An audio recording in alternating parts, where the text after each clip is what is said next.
নমস্কাৰ সকলোকে। আজি মই ৰান্ধিব লৈছো কঁঠালৰ চব্জি। কঁঠালৰ চব্জি খাই বাৰু কোনে কোনে ভাল পায়? মই হলে ভাল পাওঁ দেই। আৰু এতিয়া ছিজনত যদি কঁঠালৰ চব্জিখন নাখাওঁ কেনেকে হ'ব, নহয় জানো? এই বজাৰৰ পৰা কঁঠাল আনিছিলে আৰু সেয়ে মই আজি চব্জিখন ৰান্ধিলো, ভাবিলো আপোনালোকৰ লগতো শ্বেয়াৰ কৰো। কঁঠালৰ চব্জিখন ৰান্ধিবৰ কাৰণে এয়া কঁঠালৰ মুচি এটা লৈছো আৰু মুচিটো মই এতিয়া ধুনীয়াকে কাটি ল'ম।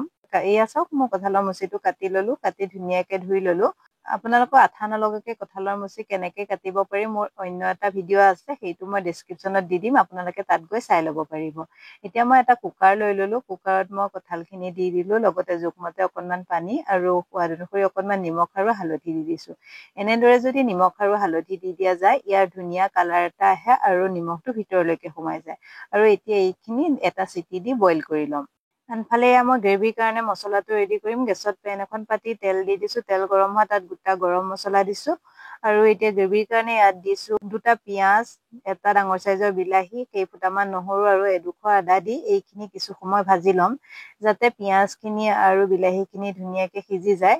আৰু চাওক, এইখিনি ধুনীয়াকে সিজি গ'ল আৰু এতিয়া এইখিনি ঠাণ্ডা কৰি মই ধুনীয়া এটা পেষ্ট বনাই ল'ম। আৰু ইফালে চাওক, মোৰ কঁঠালখিনিও ধুনীয়াকে সিজি গ'ল আৰু এতিয়া কঁঠালখিনি মই পানীৰ পৰা টুকি ল'ম।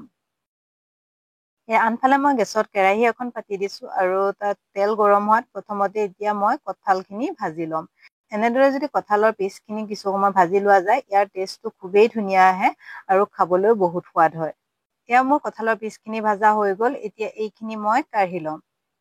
আপোনালোকে বাৰু কঁঠালৰ চব্জি এনেদৰে ৰান্ধি খাইছেনে? যদি নাই খোৱা এবাৰ খাই চাবচোন।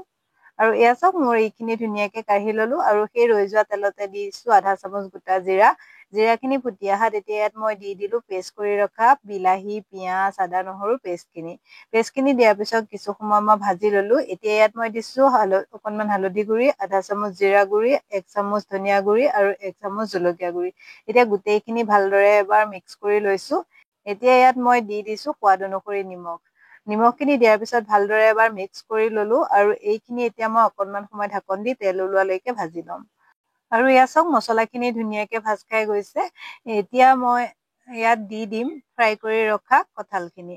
কঁঠালখিনি দিয়াৰ পিছত মই এই মছলাখিনিৰ লগত ভালদৰে কঁঠালখিনি মিক্স কৰি ললো আৰু এতিয়া এইখিনি ঢাকন দি মই কিছু সময় ভাজি ল'ম। এনেদৰে যদি মছলাৰ লগত কঁঠালৰ পিচখিনি ভালদৰে ভাজি লোৱা যায়, তেতিয়া মছলাৰ ফ্লেভাৰটো কঁঠালৰ ভিতৰলৈকে সোমাই যায়, তেতিয়া খাবলৈ খুবেই সোৱাদ হয়। এইখিনি ঢাকন দি কিছু সময় ভজাৰ পিছত এনেধৰণৰ হৈছে। মছলাখিনিও ধুনীয়াকে ভাজ খাই গ'ল। এতিয়া ইয়াত মই দি দিম জোখমতে গৰম পানী। পানীখিনি দিয়াৰ পিছত মই ভালদৰে এবাৰ এইখিনি মিক্স কৰি লৈছো আৰু এতিয়া এইখিনি মই ঢাকন দি 6 পৰা 7 মিনিট সময় ল' ফ্লেমত উতলিবলৈ দিম। এয়া চাওক, 6 পৰা 7 মিনিট সময় উতলাৰ পিছত এইখিনি ধুনীয়াকে সিজি গৈছে আৰু গ্ৰেভিখিনিও অকণমান ডাঠ হৈ আহিছে। এনেকুৱালৈকে ডাঠ কৰিলেই হ'ব। আৰু এতিয়া একেবাৰে শেষত মই ইয়াত দি দিছো অকণমান কাচুৰি মেথি। কাচুৰি মেথি দিলে ইয়াৰ ফ্লেভাৰটো খুবেই ধুনীয়া আহে। যদি আপোনালোকৰ ধনিয়া পাত থাকে, ধনিয়া পাতো দিব পাৰিব। কাচুৰি মেথিখিনি দিয়াৰ পিছত এইখিনি এবাৰ ভালদৰে লৰাই দিলো। তাৰপিছত মই গেছৰ ফ্লেমটো অফ কৰি দিলো আৰু মোৰ এয়া কঁঠালৰ চব্জিখন ৰেডি হৈ গ'ল। আপোনালোকে বাৰু এনেদৰে কঁঠালৰ চব্জি ৰান্ধি খাইছেনে? যদি নাই খোৱা এবাৰ ৰান্ধি খাই চাবচোন। যদি আপোনালোকে এনেদৰে কঁঠালৰ চব্জি ৰান্ধি খায়, তেতিয়া আপোনালোকে মাছ মাংস খাবলৈ পাহৰি যাব। সঁচাকৈ কৈছো, কিমান টেষ্টি হয় নহয়? শেষত মোৰ আজি কঁঠালৰ চব্জিৰ ৰেচিপিটো কেনে পালে কমেণ্ট এটা কৰি জনাবলৈ নাপাহৰিব। যদি ভাল পালে লাইক, কমেণ্ট, শ্বেয়াৰ কৰাৰ লগতে মোৰ চেনেলটো ছাবস্ক্ৰাইব কৰি দিব। আকৌ লগ পাম নতুন এটা ৰেচিপি ভিডিঅ'ৰ সৈতে। তেতিয়ালৈকে ভালে থাকক, সুস্থ থাকক। আজিলৈ বাই বাই।